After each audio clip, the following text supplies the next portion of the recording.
എല്ലാ ജനാധിപത്യ രാഷ്ട്രീയ പാർട്ടികളിലും ഒരു ഇന്റേണൽ ഡെമോക്രസി ഉണ്ട്, ഒരു ആഭ്യന്തര ജനാധിപത്യം ഉണ്ടായിരിക്കണം. അപ്പോൾ ദൗർഭാഗ്യവശാൽ അത് ഇല്ലാത്ത രണ്ട് പ്രസ്ഥാനങ്ങളാണ് CPM-ഉം BJP-യും. അവിടെ തീരുമാനങ്ങളൊക്കെ എടുക്കുന്നത് ഒരു കേന്ദ്രത്തിൽ നിന്നാണ്. CPM ആണെങ്കിൽ CPM-ന് ഒരു അധികാരം, ഒരു സെൻട്രൽ പവറുണ്ട്. ആ ഒരു പവർ സെൻറ്ററിൽ നിന്നാണ് തീരുമാനങ്ങൾ വരുന്നത്.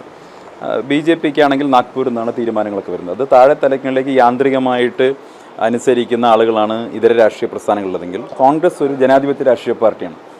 അപ്പോൾ നിങ്ങൾ പറയുന്ന കാര്യങ്ങൾ ശരിയാണെങ്കിൽ അത് ഈ കോൺഗ്രസിലെ ജനാധിപത്യത്തിൻ്റെ സൗന്ദര്യത്തെയാണ് കാണിക്കുന്നത്. ഞങ്ങളൊക്കെ അഭിപ്രായം തേടിയിട്ടുണ്ടെങ്കിൽ, ഞങ്ങളൊക്കെ അഭിപ്രായത്തെ മതിച്ചിട്ടുണ്ടെങ്കിൽ അതെന്താ സൂചിപ്പിക്കുന്നത്? കോൺഗ്രസ് ഒരു വിശാലമായ ഡെമോക്രാറ്റിക് പാർട്ടിയാണ്.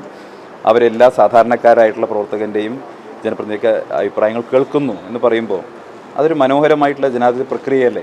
അതങ്ങനെ സംഭവിക്കട്ടെ, അങ്ങനെയാണ് സംഭവിക്കേണ്ടത്. ഞാനതൊന്നും പറഞ്ഞില്ലല്ലോ. ഒരു കോൺഗ്രസിൻ്റെ ആഭ്യന്തര കാര്യം, കോൺഗ്രസിനകത്ത് ഒരു പൊളിറ്റിക്കൽ പാർട്ടിക്ക് ആഭ്യന്തര കാര്യമാണ്. അവിടെ ഒരു ഇന്റേണൽ എക്സസൈസാണ്.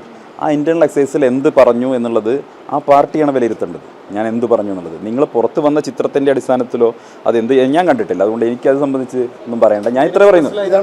അല്ല, ആ ചിത്രത്തിൽ എന്താണ് എഴുതിയതെന്നോ അതൊന്നും ഞാൻ പറയുന്നില്ല. ഞാൻ ഇത്രേ പറയുന്നു.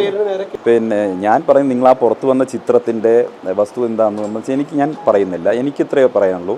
കോൺഗ്രസ് എന്ന് പറയുന്ന ഒരു ജനാധിപത്യ പാർട്ടിയിൽ ഇത്തരമൊരു എക്സസൈസ് നടക്കുന്നു എന്നുള്ളത്, ഒരു ജനാധിപത്യപരമായിട്ടുള്ള പ്രക്രിയ നടക്കുന്നു എന്നുള്ളതിനെ നിങ്ങളൊക്കെ അഭിനന്ദിക്കുകയാണ് വേണ്ടത്. അതല്ലെങ്കിൽ ഇപ്പം എന്താ പറയുക, ഇതെങ്ങനെ ജനാധിപത്യ പാർട്ടിമാർ ഈ MLA-മാരുടെ ഒന്നും അഭിപ്രായം ചോദിക്കാതെ ഉള്ളൊരു തീരുമാനം ആണ് വരുന്നതെങ്കിൽ അതല്ലേ സത്യത്തിൽ തെറ്റായിട്ടുള്ള കാര്യം? ഇത് എല്ലാവരും അഭിപ്രായം കേൾക്കുക എന്നുള്ളത് വേണമെങ്കിൽ പാർട്ടിക്ക് ഏകപക്ഷീയമായിട്ടൊരു നിലപാട് സ്വീകരിക്കാൻ കഴിയുന്ന സാഹചര്യത്തിൽ അത് ചെയ്യുക. അത് എല്ലാവരും അഭിപ്രായം കേൾക്കുക എന്ന് പറഞ്ഞാൽ ജനാധിപത്യത്തിൻ്റെ സൗന്ദര്യം. അതിൽ മറ്റുള്ളവർക്കും അഭിപ്രായം പറയാൻ വിവിധ സ്റ്റേക്ക് ഹോൾഡേഴ്സ് ഉണ്ടാവും. വോട്ട് ചെയ്ത ജനങ്ങളടക്കമുള്ള സ്റ്റേക്ക് ഹോൾഡേഴ്സ്, അവർക്കൊക്കെ അഭിപ്രായം പറയാൻ ഇത് ഇന്ത്യ മഹാരാജ്യമല്ലേ? ഈ കോൺഗ്രസ് നേടിക്കൊടുത്ത ജനാധിപത്യ അവകാശങ്ങളല്ലേ ഇവിടെയുള്ളത്? ഈ നാടിന് ഇങ്ങനെ അഭിപ്രായം പറയാനും ഇങ്ങനെ പ്രകടനം നടത്താനും മുദ്രാവാക്യം വിളിക്കാനൊക്കെ സ്വാതന്ത്ര്യം നേടിക്കൊടുത്ത പാർട്ടിയുടെ പേരാണ് ഇന്ത്യൻ നാഷണൽ കോൺഗ്രസ്. മൈക്കുകൊണ്ടെന്ന് നിങ്ങൾക്ക് ചോദ്യം ചോദിക്കാനുള്ള അവകാശം. പ്രകടനം നടത്തുന്നതിലൊന്നും തെറ്റില്ല. എന്ത് തെറ്റ്? ഞങ്ങൾ CPM-മാരെ നടപടിക്കുന്നതാണ് കരുതിയത്? ഞങ്ങളുടെ തൃക്കരിപ്പൂർ മണ്ഡലത്തിൽ നീലേശ്വരം എന്ന് പറഞ്ഞ സ്ഥലത്ത് ഒരു ഓട്ടോറിക്ഷ സ്റ്റാൻഡ് ഉണ്ട്. VS സ്റ്റാൻഡ് എന്നാണ് അതിൻ്റെ പേര്. ഓർമ്മയുണ്ടോ? പണ്ട് കേരളത്തിലുണ്ടായ പുകലൊന്നും ആരും മറന്നിട്ടില്ലല്ലോ. ആ പ്രശ്നമൊന്നും കോൺഗ്രസിലില്ല. അല്ല, ഞാൻ നോക്കട്ടെ, അതെനിക്കറിയില്ല. ലീഗ് എന്ത് നിലപാടെത്തുമെന്ന് സംബന്ധിച്ച് എനിക്കറിയില്ല. ഞാൻ പറയട്ടെ, ലീഗ് എന്ത് നിലപാടെത്തും എന്നുള്ളത് എനിക്കറിയില്ല. ലീഗിൻ്റെ അഭിപ്രായം പറയാൻ പറ്റുമല്ലോ. അതുകൊണ്ടാണല്ലോ ലീഗുമായിട്ട് ആലോചിക്കുന്നത്. സ്വാഭാവികമാണ്. അതും കോൺഗ്രസിൻ്റെ ഒരു ബ്യൂട്ടി അല്ലേ? അത് ഇതിൻ്റെ UDF-ൻ്റെ ഒരു സൗന്ദര്യമല്ലേ? ചോദിക്കാൻ അഭിപ്രായം പറയും, എല്ലാവരും അഭിപ്രായം കേൾക്കണം.